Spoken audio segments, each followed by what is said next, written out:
Hello, I'm David Magdale. I'm one of the people that runs the PR and publicity for the film festival, the Los Angeles Asian Pacific Film Festival.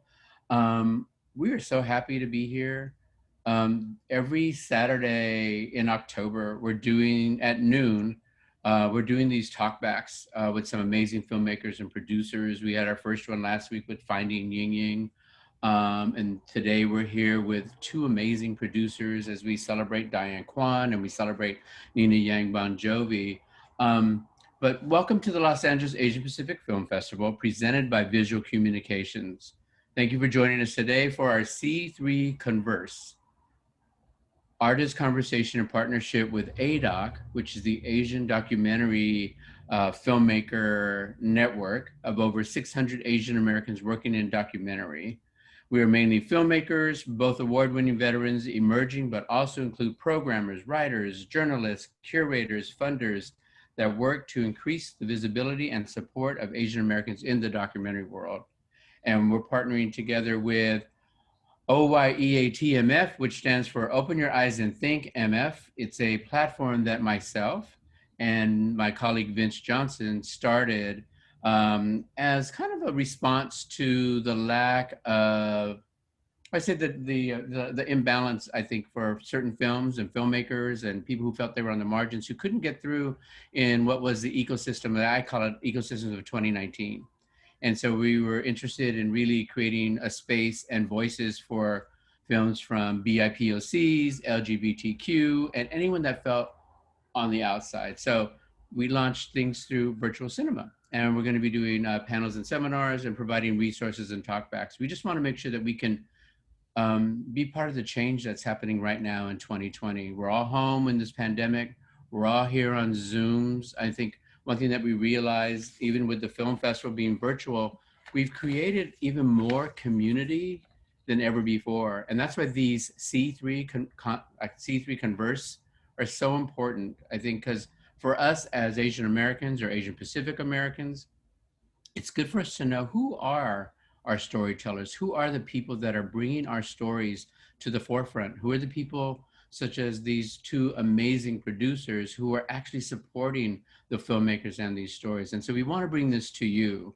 This is as much as a conversation for you as it is a conversation for these two amazing women. Also, I want to thank all of our partners who made the 36th annual Los Angeles Asian Pacific Film Festival possible.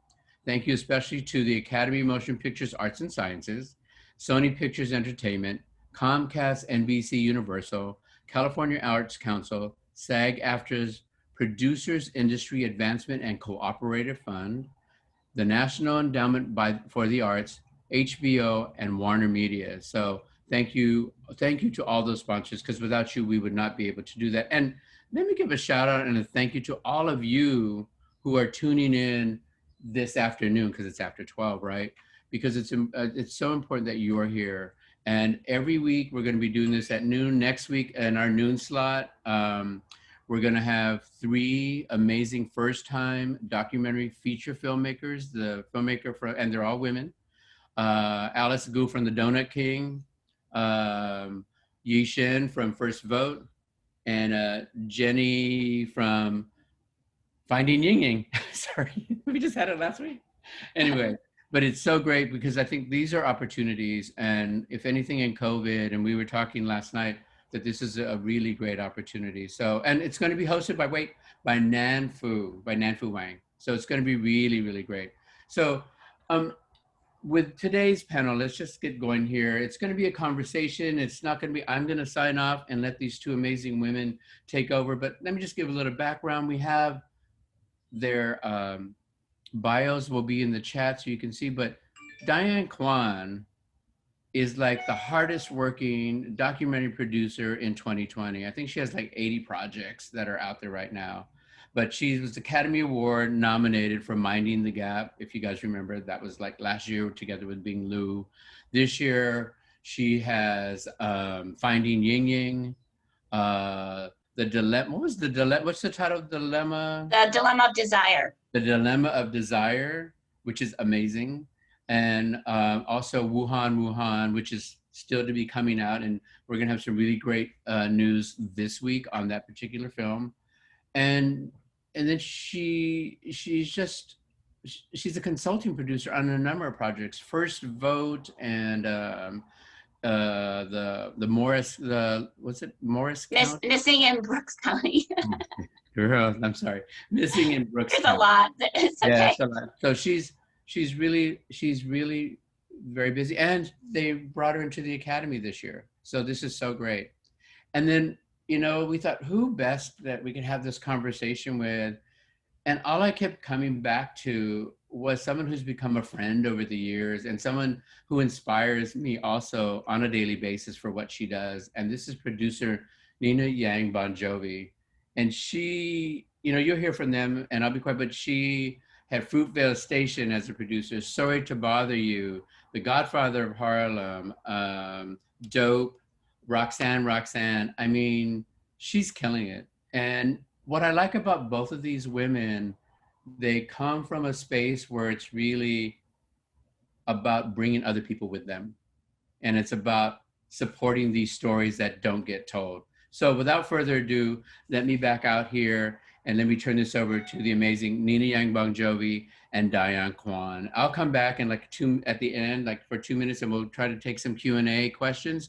There's a Q&A button at the bottom of your screen if you have any questions, and we'll try to take them if we have time. Thank you so much. Have a great talk back. Thank you. Thank you. Thank you, David. Hi, Diane.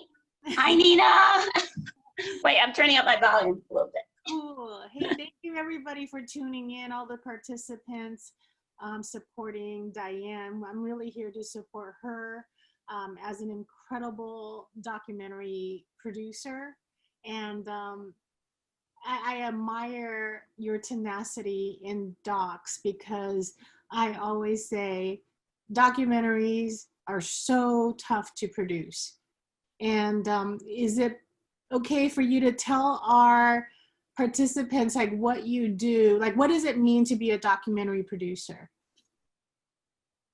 Well, first of all, I want to say thank you, Nina. I mean, I'm a huge admirer of yours too, and I can't believe I'm here with you on the Zoom, so it means a lot to me. I think for docs, and we were talking about this yesterday, being a producer can vary depending on when you come in and what the needs of your director is. A lot of times directors are director producers and some are strictly directors. But in general, I'd say that you were there to work with the director on getting their vision up and done onto the screen. So whether it needs, if they're still in development, helping us develop the story and develop a timeline, develop a budget, and then make it happen, whether it's actually planning the shoots, definitely finding funding, writing grants, and then developing a plan, like how I like to think about it early. Who is our audience? Starting to think about who is our audience, what is our story, who are we trying to reach, and how do we get there? And at the same time, who do we think our buyers are going to be, like, based on that audience? So how do we start marketing it to them as well? So I feel like we were talking about these docs can be anywhere from 2 years to 10 years. So it's a long process, and I feel like you have to really be collaborators on all those. And what I've seen that the documentary market transform in the last several years for the better, meaning it's a healthier market because the streamers are in play, or more likely because they are in play, that it inspires more docs to be produced because it is a healthier marketplace. Do you feel that that's what's been happening? Yeah, I do think I definitely see more diversity in the product that's out there. And I'm so proud of so many people, BIPOC filmmakers, getting their product out there, getting made and actually being seen. But I still feel that, I feel like it's still difficult to break through, especially if you're a first-time filmmaker and if you don't have a producer or someone supporting you to help mentor you through. I think it's still hard to get past the gatekeepers because it's so relationship based. And because I'm fairly new to this is what I really discovered that first year was so hard to break in 2016. But then once we were able to get out there, and definitely because of Minding the Gap, that's allowed me to meet a lot of people, and so I can help other filmmakers who are first-time filmmakers. But I think it's still hard. I don't know if you feel the same way. Whenever someone approaches me to produce a doc, I get really nervous because I don't think I'm a great doc producer, because it is really so challenging because of the amount of time that it takes to, complete a film. And then the funding of it, it's the business model of it, of pitching investors to invest in a doc, is a totally different approach than a narrative fiction film. And but I do some, I do some, but it's a really, that's why I admire your work, because it is, I commend you for taking it on because of the time and also the limited budget that that you have for you to produce something great, and you've done it. So it's yeah, docs are I always say whenever somebody asks me, I'm like, now I know, I'm gonna say you need to go to Diane. And oh gosh. Thank you. Yeah. Yes.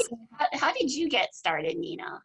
I'm just curious. I got started a while back. I actually started my production work in Hong Kong and in Shanghai in action films. I worked in the martial arts action genre, and that's where I cut my teeth in the production world. And after 4 years of it, I wanted to produce. I still at the time didn't know what that meant until I got into trying to find IP, try to develop, and I failed at it miserably for many years. But it was really a time for me to learn of what it really meant to produce. And we talked about this before, Diane, like a lot of people don't understand what producers actually do. And it took me a long time to understand what producers actually do. And until like I met Forrest Whitaker in 2009. We decided to start a production company called Significant Production in 2010. That was when I really had to show up and say, okay, I'm going to produce from all the years of failing at it. Let me give it a shot. And I had a lot of weighing on my shoulders going, if I can't do it now, I should just quit, And I was really fortunate to have an ally like Forrest who say, you can do this. What kind of story should we focus on? And we were so fortunate that our first feature is Fruitvale Station with Ryan Coogler. Yeah, that's amazing. Yeah, and that process was hard because that was a first-time director, like what you're talking about, first-time directors. He's a first-time director. When I met him when he was still in grad school. So to take a project on when someone hasn't even graduated and believe in that, and we were so blinded by the love for the project and love for the filmmaker that at the time I didn't realize the marketplace was so challenging for BIPOC filmmakers and storytellers, and it still is today. But at that time, I was 2011 when I met him, that going out to try to raise money was practically impossible. So that was I feel like my real foray into producing wasn't until Fruitvale Station, and then from then on till now. So. Yeah, I would say, so 2015, when I thought I would like to try doing doc producing, I was able to volunteer at Cartemplin Films here in Chicago. And they've been making social justice films for 50 years. And director, Maria Finizzo, the director now of Dilemma Desire, she was willing to have me work on a film that she had just finished in the game. And it was in marketing, which is my background, was in marketing. So I thought, okay, great, I could help her in something I know, but then hopefully learn like how do you make a doc, and then how do you get it out there? At that point, it was already done, so it was more the distribution part and the impact work. And I was lucky because the producer there took me under her wing, and really I asked her questions like everything from even what are deliverables and what's the E&O, you know, basic things like that. I just kept asking her questions, and I learned so much by being under her wing and Maria's, so that by 2016, when I met Bing, at least I had a glimmer of like what a producer does. Yeah. Because he was a first-time filmmaker and I technically was a first-time producer, I think in a way too, it was good that we just kept going, let's just go for it. You know, we didn't know any different, but to just keep trying, even when doors would close. We wrote so many grants, and so many people would say, it's a nice story, but you know, it's a nuanced story. It isn't about a famous person or a famous thing happening in the world. It was about 3 skateboarders coming of age. And, you know, thankfully, POV finally came in to allow us to really fully focus on the film. But like you said, it's like every dollar, like we were really fighting to get funds so that we can keep moving forward. Yeah. And what you just mentioned, what a producer does, you said deliverables and E&O insurance. A lot of people be like, what's that? Those are, when we think about deliverables, it is such a frightening term to me. I'm sure to you too, Diane, because people are confused. Some people think that producers, you know, work with talent. They show up on set for lunch and they'll show up at the premiere, but the rest of us are grinding away trying to deliver a film. And what that means is like the technical elements and the legal elements all had to be tied up in a bow so we can present it to a distributor. And that could be 50 pages of deliverables. And those things are so tedious, such a nightmare.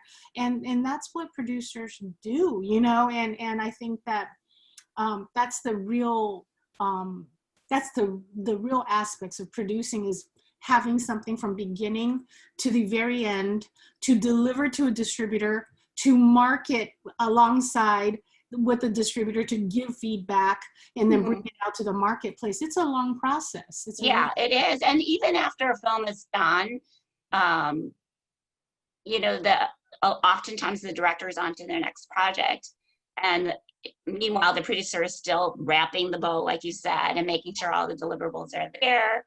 And then making sure all the other platforms that you hope that the film will show on, that you're still making future deals and still working on the project.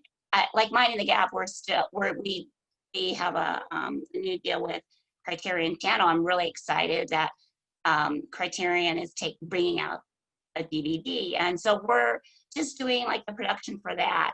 And this is 2020, so it feels like the film just continues on. When you're a producer, you're still. We take on a lot of unglamorous jobs that nobody wants to do, like the filing of the film LLC. But on the other hand, I mean, and I know that this of you, Nina, you're so involved in the creation part too, and in the development. And that is, you know, you do get to be part of that, which I think is really rewarding, developing the story and working with the story. It's so exciting because you're starting something from an idea or a concept, right? And then you're presenting elements, whether it's a life rights agreement or an IP acquisition, and then that process of development is critical. And then the fundraising part comes in. You're just like, this is, you know, kill me now. And then and then you go, and then the physical production, and then it's and then you're solving problems, you know, the whole time. And the real producers know this is like, it's a real job that somebody has to be responsible for. At the same time, we also know it's actually a sustainable career. I think that that's what you and I want to talk about is Yeah. it is a sustainable career.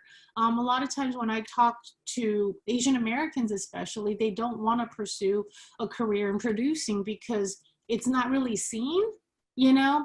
Yeah. People want to produce, they want to be in front of the camera, right? They want to be actors, writers, writer-directors, but I hardly hear people say, I want to be a producer, you know, and That's true. hopefully this will demystify some of these elements that it is a sustainable career and we need producers to be able to champion this out.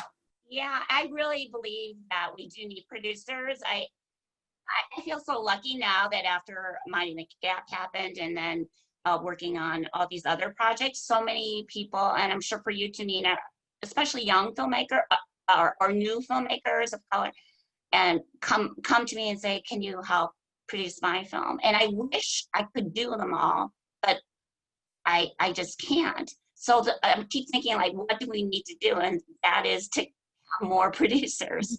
Yeah. And I'd be happy, like, to work alongside to help the new producers, but we need like a new somehow to develop producers. Yeah, same. I feel it because, you know, our bandwidth is only so much. And I know you and I both want to help emerging storytellers, whether in doc or in the narrative fiction space. But it's like we need more of us to be able to build an Asian American community, Asian community of filmmakers. But that it goes hand in hand with the amount of producers. Right, right. How do you pick your films, Nina? I mean, how did you know Fruitvale Station was something you wanted to take on with it being a first-time filmmaker? I mean, straight out of school. Was he still at USC? He was still at that time, Ryan? Yeah. He was still in grad school at the time. I feel like that was the beginning of me honing my skill of figuring out what stories to tell and what filmmakers to champion. And I think that when I met Ryan, I just felt a kindred spirit of somebody who would traditionally be blocked by Hollywood, you know, somebody of color, a story that isn't so big, commercial, entertaining, but it was so critical and important to tell. And hearing Ryan's story of why he wants to make that film as his first film, of why he related to Oscar Grant, it really connected with me in a different way of like, I'm like, if Forrest and I don't help him, who's gonna champion him? And that film was really just love. It was just pure love. Like this young man had such a unique perspective. And then also his short films. He left me his short films and they were so powerful. They weren't made with much money, but they were so compelling and powerful that we're like, let's do it. Let's take this on. And that kind of spiraled into the other films that we've done. Many of them are first-time filmmakers, but it's really about the storyteller, the filmmaker, and his or her vision of like what they can do. And I kind of forgot the commercial aspect for a little while because we also took on Chloe Zhao's first feature. Yeah. You know? And that I love that one. Songs my brother taught me. Yeah, that was really uncommercial, and everybody's like, "Are you guys crazy?" And she's an artist. She's a beautiful artist. Creates stunning imagery. So how do you choose filmmakers? Yeah, I definitely choose based on the story too. I think you have, no matter what, I want the stories to matter, but I also feel like we have to keep in mind that we hope that we have an audience, and we hope that we can sell it somewhere. And so it also has to be beautifully told or entertaining in some way. So I always look at the story being told in a unique or different way that really I feel passionate about. And then I think we talked about this too. I feel like I really have to feel connected to the filmmaker and feel that they see me as a collaborator versus just the money person. Because like we say, fundraising is like the hardest part. So the part I enjoy is working with the director on the story and developing it. So I always hope that that my goal is to work with filmmakers who see you as a partner. And that definitely was true, for instance, with Bing. I saw from the very beginning that he has strong vision for what he wanted to do, but he is very open to hearing what I wanted to say, or the other folks at Glen, and really working together to make the best film. So because you've had quite a bit of success in the doc space, I know that you are still working on fundraising, working on projects independently. Have you pivoted where you're like, I'm just going to take this straight to a studio and pitch it and have them fund it? Or is not yet, I would have to say. So I really started in 2016, and because films take so long, docs take so long to make, that's why I have so many this year. They all are like happening now. And all of them were like from the beginning, just really figuring out different ways to fundraise. Everything from Kickstarter to equity partners to grants or to private donors and fundraisers. But now that they're finishing, and because I'm lucky in that different people are coming to me now with projects, I am now trying to balance, a slate of films so that I can do first-time filmmakers who usually don't have any money and means finding funding, and then other projects where the hope is to go to someone upfront, a distributor upfront, and get the funding before even starting.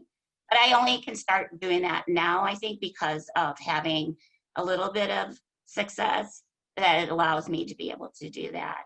And I'm looking forward to that, because hopefully then it balances out. Like you said, sustainability, like the first few years where I'm always looking for funding, it means not always being able to be paid. But now, because I've been able to sell some films, and then also now hopefully find buyers who will buy the film ahead of actually putting in money, I feel like I can do that, and balance that. Cool. Yeah. What about you? Is it easier to find funding now? It's I don't know. Easy is a Not easy. is People are more open. I think funding is always a challenge, no matter what it is, when it comes to film entertainment. I saw one of the questions in the chat. It says that, how do you work with like a fund? I luckily, from the films that I was able to produce, we actually turned a profit on every one of them, which is kind of shocking. Yeah, that's great. Yeah. And so more recently, earlier this year, I started a fund called the Group, which is me and 6 other Asian American business leaders who created this film fund. And where it's pure production fund, meaning that we would come in to invest in projects that we feel has a certain significance when it comes to branding. How does it change the business? How can we move the needle? And because it is with my Asian American business partners, we are looking at more Asian projects, which is really nice. I have a very wonderful group of investors, since Fruitvale to current, that won't challenge me on like, oh, is it gonna make it or is it gonna do well? Because there's a lot of trust. But yeah, that's great. I have a lot of weight that I have to carry on my shoulders to make sure that I choose the right films to champion, produce it cost effectively and responsibly, and hopefully understanding the marketplace, and you pivot as you need to. And then also working with distributors on acquisition. So there's the fund that supports that initiative. That's more for independent films. But then there's also projects that I'm developing in-house that are larger, that doesn't fall in the independent model. And I work with studios directly. And, so luckily I'm in both space, in the studio space as well as an independent space. Studio films take so much longer to do, and they're very risk averse. So Mhm. the independent space is always where you launch new voices, and that's Yeah. why it's so important to keep that. How do people, uh, do they just reach out to you about the fund and pitch their projects, or how do they, how do they take advantage of that? I, Your- I think when we first announced we got everything under the sun, and then, but it's like, I want to inform filmmakers and other producers, like, we still have to highly curate it. Yeah. Because my finance partners and general partners in this fund, they're still business folks, and it's Right. about building the sustainability in film financing. Mm-hmm. Because if you're financing in the films that are going to fail, or that, one, if you believe in you invest in 10 and one of them will pop, that's not our business model. Yeah. Yeah. We can't do that. We want to be Right. able to highly curate something that I haven't seen this in the marketplace. There's something here really special. I think Yeah. the audience will resonate with it. Is it timely? You're like, everything that we do as producers, Diane, it's like, Yeah. we have to consider a lot of things, because it's us on the line when we take the money Yeah. and put it in the project. It's Yeah. us on the line. Yeah. Yeah. Yeah. I think about that all the time, especially with investors, is thinking like, I'm going to have to be talking to them. So you want to feel like, if I'm going to pitch them a project, it has to be a project that I feel like I have a good chance of earning money back. Although, I mean, I think especially in the doc world, they understand that it's risky. Doc financing is really risky. But I think personally, and I'm sure like for you, I really want to do my darndest to be able to pay them back, and for everyone, even if it's a little. It's not like we're not going to become millionaires or anything, but at least to be able to pay them back and earn a little bit. Yeah. It's like, that's something we stress. Like, when I talk to filmmakers, they'll say, this is my film and this is my budget. And I'll look at the budget and I'm like, are you sure this is your budget? Because usually people aim really high and thinking that it's easy to raise money. It is so hard to raise money. Right. And then the more you take, that means you have to make that money back, Right. pay back your investors with premium before any of the creative team can see a back end. Yeah. So we have to be hyper conscious of what the budget level is. And one thing I wanted to ask you, because on my end, I actually work closely with sales agents, like looking at a project up front and say, this is the budget I'm looking at. Does this meet what's going on in the marketplace? That way I know where the break-even point is. Do you ever do that with sales No, agents? I haven't done that. Like I would say most of the time I've talked to sales agents is at the end, when the film is almost ready and we're about to bring it out to the world and hopefully find a buyer. But I think that's a great idea to just, even if they're not your official sales agent, to pick their brain when we're developing the budget, to say, is this reasonable? Like, would we ever make the money back? Or so yeah, that's a great idea. I'll have to do that. That's what I do. And I hold my sales reps by their word. If they're saying that's too high, but if you can make this film at this point, and I do make the film at that point, I'm like, you better because you made me go to this level, right? But it's a really great process of not only managing your budget, but you learn about the business, because it's a good open exchange conversation between producers and sales agents. That way you also manage expectations of investors and also filmmakers, right? You're like, you got to make it for this because this film is so specialized. But one thing we fight against is if they say, well, you got to make it super low because it stars people of color. Then that's a different conversation. Yeah. I'm wondering, so what has been like the biggest challenges that I feel like, you hit it right away with Fruitvale Station, but although you said you were working on action films and failed many times before that, but what were the biggest challenges in trying to pursue your dream of being a producer? I think a blanket challenge I still face today is because I work in the space of projects that star people of color. That is a overall arching issue and challenge. Even though this year is a reset year for Hollywood, I'm still going to push the buttons of people who say that they are about inclusivity, they are about this and that, but then it's like, is Hollywood really going to put in the right acquisition amounts, give people the right budget equity? So it's like I see my counterparts in the business, if they had enough experience, like this equivalent of experience I've had, they can greenlight things like that. I still can't because of the subjects that I choose, because they only dwell in the BIPOC space. So that's a real wake-up call for me, you know. How about you? What's the biggest challenge you see? I agree. I think that when it's a more nuanced, like I said, for like Minding the Gap, when it's more nuanced story, and it's at least, so Minding the Gap was about wasn't necessarily Asian story, but it was a new first-time filmmaker, and I could just see when I'm pitching it, the people, you know, whether it's CNN or HBO, and I love their products, and I know it's a business.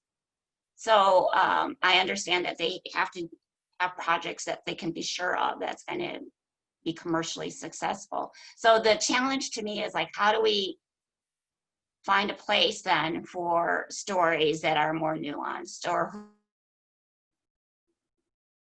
are stories that haven't been told before, but need to be told. It's just we don't get that chance to tell it. So it's still to me such a challenge figuring out how to find that, resolve that. Yeah. I feel like the market's definitely opened up, you know, after 2018. It makes me happy because it's allowing me to spend money on development on projects that are of Asian narratives. So I have a slate of those films in development because the market finally opened up. But it's still, I say it's but in television, it's actually opened up quite a bit for me too, the Asian narratives. That's what I've heard, yeah. Yeah, so I'm really leaning into it because the opportunity has finally come where we're, studio execs are saying, hey, what do you have that's in the Asian storytelling space, which is so great because I didn't know I was going to be able to see that day, you know? And now we're able to fully talk about it, embrace it, and then hopefully, you see them actually go through greenlit. You see a film like Minari that's gonna be I love that. Yeah, in the awards circuit, where people are like accepting it, the market. I feel like this year was really scary for Asian Americans because of the anti-Asian sentiment. Yeah, The coronavirus, and I was like so nervous, like now we're going to get pushed back again, but it seems like entertainment overall is definitely more liberal, and I haven't seen that much of an issue. So yeah. What are your new projects you're working on now? What are our new projects? My gosh, I'm doing a lot in television because I have a first look deal at Amazon Studios. Okay. So those are the ones that actually lean into Asian projects. So I'm actually out there meeting so many wonderful Asian American writers in television. So that's a big thing that's transpired in this last 6 months. In the feature space, I have 2 Asian projects at Netflix that I can't talk about yet. That's great. Yeah, one of them, it's Hello Universe. That I'm working on actively. And then there's another one that we'll be able to announce pretty soon. But what's so great is now I'm seeing so many Asian storytellers, writers, directors in front of me, having Zoom meetings, getting to know them, and at once I have an entire list where I'm like, where have you guys been my whole life? So that bubble up is so great. And that so many of them are busy. They're all busy. No, I agree. Definitely the busy when so I am working on one fiction film and based on a book. And when we're looking for a writer, and we were, our preference was a Asian writer because it's an Asian story about a Japanese girl and a Chinese boy. And it was really amazing. Like so many writers were actually busy, so many of the Asian writers. And it was like good news and bad news. It was like, the person we wanted is this one or this one, or everyone is busy. But then it was like a great feeling to see that they're all that there seemed to be so much more openness to hiring these writers, whether it's on an Asian story or not. They just know that they're a great writer, and I think that was exciting. Yeah, it is. It is Yeah. something that I was like, wow, everyone's working. But Yeah. it just tells me there are more opportunities. It's coming around for us. So I'm really excited about that. Yeah. Yeah. Should we try to take some Q&A, or Yeah. let's see what's in the Q&A box there? Diane, across your documentaries, who as an interview subject was the hardest to get access to, and how did you ultimately do it? We scrappier filmmakers love those war stories.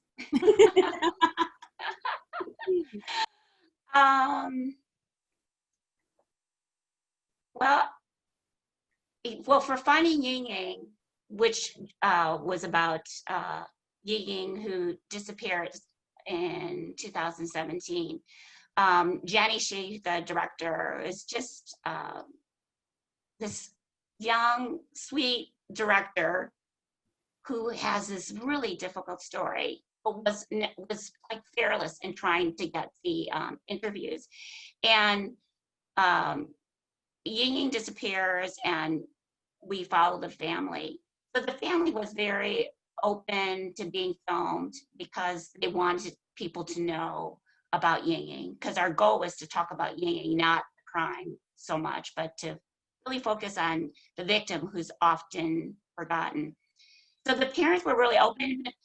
There were times when it was really difficult, especially the trial, where it was hard for them to want to be on camera. And I think that was really hard for Jenny and Shalyn, the DP, to figure out when to try to push or not. And there was a period where we just said, we just have to let it go and feel like the story will somehow make the story work, even if we can't get them to speak.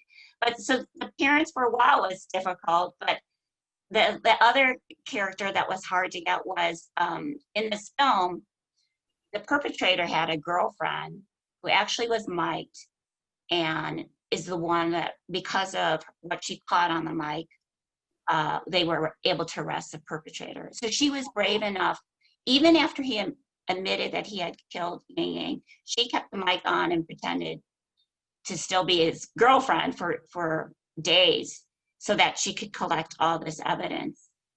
So one of Jenny's goals was to try to speak with her.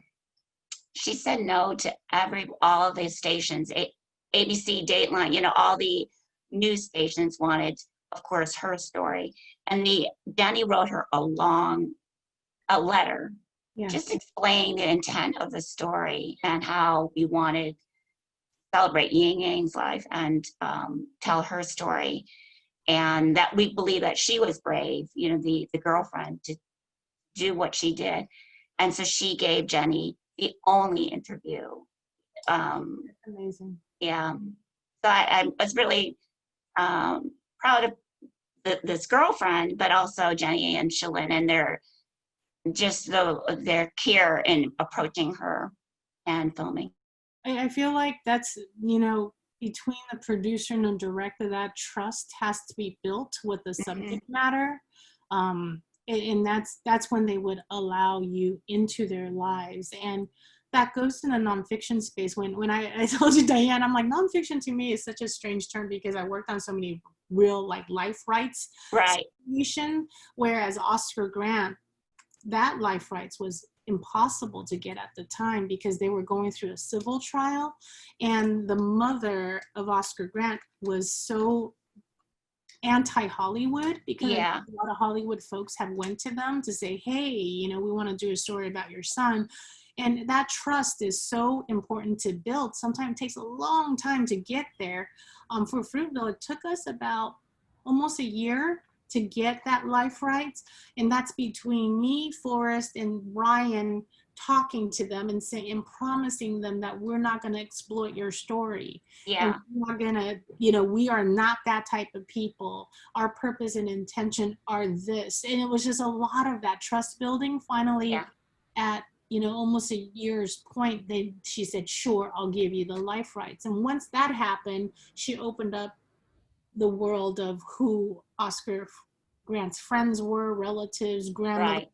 everybody. But that's just, it's that trust between filmmaker, producer, and subject matter that you have to build, and you have to be patient, but also being genuine about it, you know? Yeah. Yeah. I Yeah. mean, and to your point, like for Yang Yang, you know, a big part of the film includes Yang Yang's diaries and a lot of her writings and photos. So it meant having to build that trust with the parents and Yang Yang's boyfriend for them to give all that to Jenny to use in the film. But it did take time, and initially she didn't go in with the idea that I'm going to start filming everything. She really took the time to build that relationship.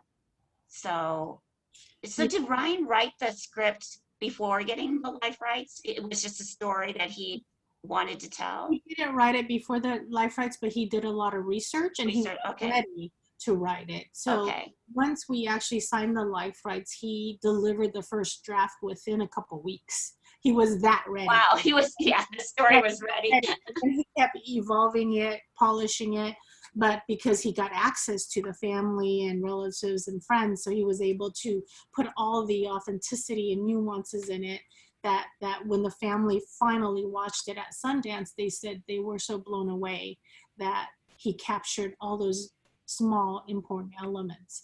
Yeah.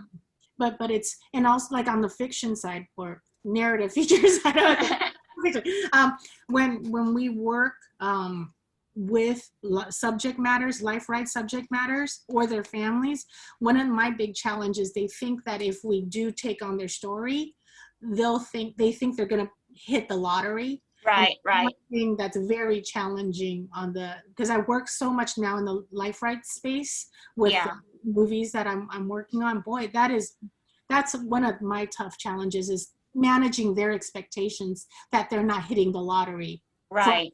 Tell the story. Right. Right. No, that is a huge challenge. Oh, there's David. Hi, David. Sorry to interrupt, but it looks like we're going to be winding down. But this conversation is like so amazing, and you guys are like sharing this and being so open and honest about what this process is like. And I just want to say thank you. But there is a question that's in there that I want to ask you as our final question. How do emerging filmmakers contact or get in contact with producers like yourselves? And this is for both of you. Well, I have to say that I give people my emails and they write to me, and so like a few that I've been consulting on was just people who emailed me and asked if I would be willing to oftentimes produce, but if I'm not able to produce, to at least help and consult or advise, and then and hopefully I can help connect them to others if I can't actually work on the film. But I'm really open to people coming directly to me. I think I mentioned this to you, David. When I started a few years ago, I wrote to filmmakers saying I want to be a producer, and I'll always appreciate these filmmakers, really experienced, established producers writing me back and taking the time to write me back. So that's kind of something I'll always remember. I want to always try to pay for. What about you, Nina? Reaching you. Ooh, well, for me, I think that I do get a ton of submissions, and that's why I'm really bummed out when I'm like, there are not enough producers. Asian producer, producers of color. So we can only take on so many projects. And I have, you know, a team that I answer to when it comes to choosing what to develop, what to invest in production. So I do have the fiduciary duties of that. So I can't take on too many where it actually will hurt all my existing projects because my bandwidth would be too limited. I would suggest that younger emerging producers really reach out and connect with emerging filmmakers. There needs to be a network of saying, younger producers say, I want to be a producer. What can I do to help your film? And then they team up. And then that makes it easier for me if a younger emerging producer comes to me and say, can you help me? Can you guide me? And I'm doing that already with several producer friends of mine who are coming into the game now or in the last year or two, where they're like, how do I do this deal? And I would pick up the phone and talk to them about it, because then that person is responsible to carry that film from beginning to end.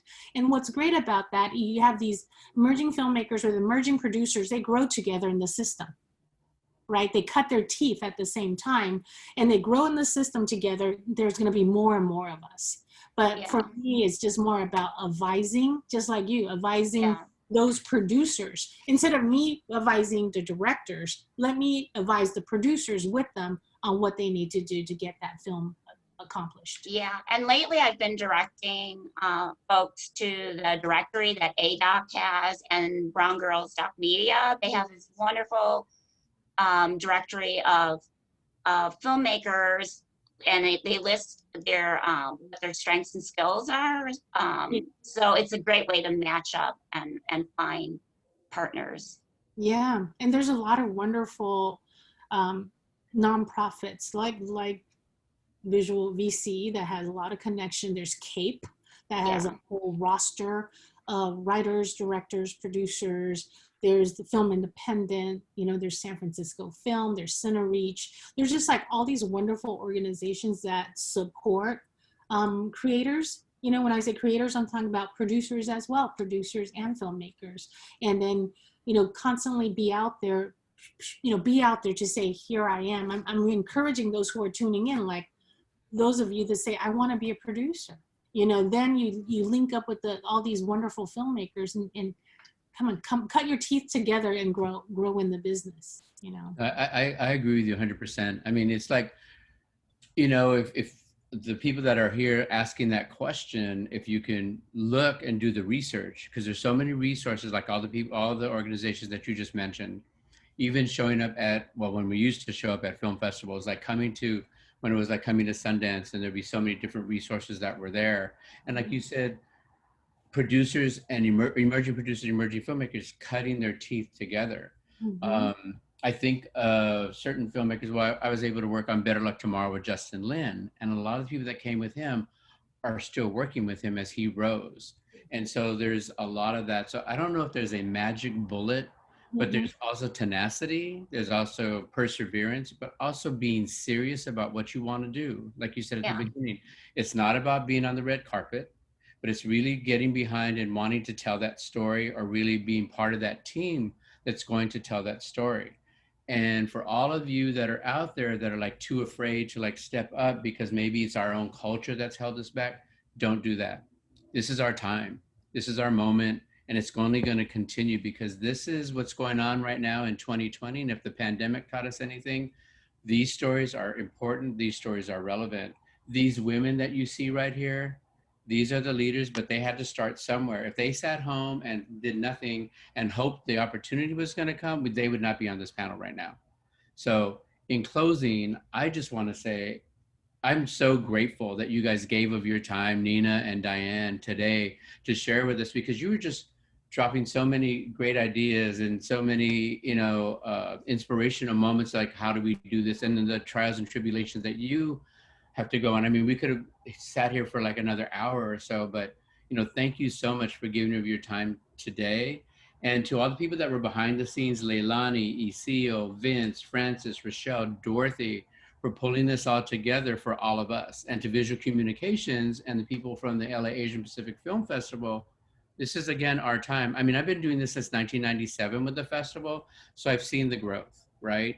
And this is the moments that a lot of us have been, have been waiting for. Yes, I'm an elder, so I will. Pandemic taught me to own this, so I'm an elder. But this is what we've been waiting for. There is so much out there, so please make your projects and continue to move forward. And then also take a look at all the other projects that are in this festival and meet the people that are on there. Join into these panels. Next week, we're having Alice Gu, Jenny Shi, and Yi Shin, and Nanfu Wang. These are powerful women that are making film and telling our stories. Yeah. And with that, I'm going to just say thank you and let's go. Thank you so much, Thank David. you guys. Take care. Thank Bye. you. Take care. Thanks a lot. Bye. Yeah.